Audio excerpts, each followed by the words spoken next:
মাইনাহঁত ভালনে তোমালোকৰ? আজি মই তোমালোকৰ ওচৰলৈ আৰু এটা নতুন সাধু লৈ আহিছোঁ।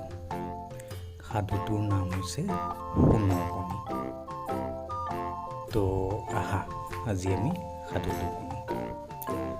বহুত বছৰ আগত এখন গাঁৱত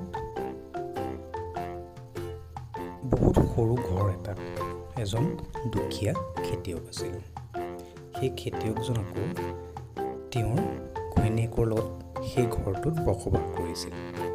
তেওঁলোক বহুত দুখীয়া আছিল, কিন্তু সেই খেতিয়কজনৰ ধনী হোৱাৰ সপোন এটা আছিল।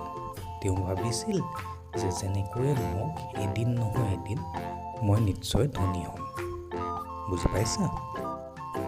এদিন তেওঁলোকে বাহিৰতে কথা পাতি থাকোঁতে দেখিলে যে মুৰ্গী এজনী আহিলে। মুৰ্গীজনী আহি পেলাই তেওঁলোকৰ ওচৰতে ৰৈ আছিলে।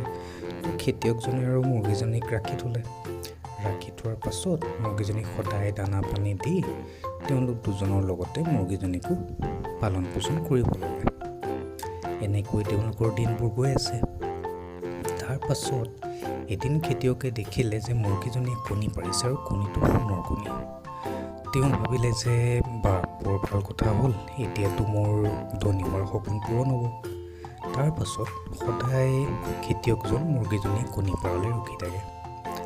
যেতিয়াই মুৰ্গীজনীয়ে কণী পাৰে তেওঁ সেয়া মুৰ্গী লৈ গৈ বেচি দিয়ে। এনেকৈ কৰি কৰি তেওঁ বহুত ধনী হৈ গ'ল। তেওঁ ধনী হোৱাৰ পাছত তেওঁ নতুন ঘৰ বনালে, বিল্ডিং ঘৰ বনালে, ভাল ডাঙৰ ঘৰ বনালে, নতুন জেগা ল'লে, বহুত ধনী হ'ল। এদিন খেতিয়কজনে নিজৰ ঘৈণীয়েকৰ লগত কথা পাতিলে যে মুৰ্গীজনীয়ে এটা এটাকৈ প্ৰতিদিনাই কণী দিয়ে, সোণৰ কণী।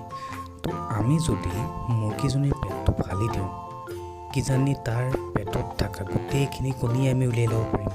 আৰু যদি সেইটো উলিয়াব পাৰোঁ তেতিয়াতো আমি একেদিনাই ধনী হৈ যাম। এই ভাবি আৰু মুৰ্গীজনীক খেতিয়কজনে পেটটো ফালি পেলালে। তাৰ পাছত দেখিলে তাততো এটাও কণী নাই। সেইটো দেখি আৰু মুৰ্গীজনী মৰিও গ'ল। খেতিয়কজনে মনত বৰ দুখ পালে, কিন্তু কি হ'ব, তেওঁৰ ধনী হোৱাৰ সপোন সেই এমাহতে ভাঙি গ'ল। তো এই সাধুটোৰ পৰা কি বুজিলা মাইনাহঁত? যে আমি বেছি লোভীয়া হ'ব নালাগে।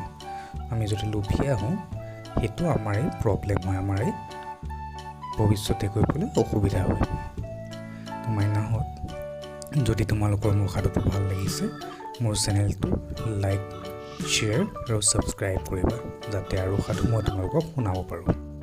Bye bye.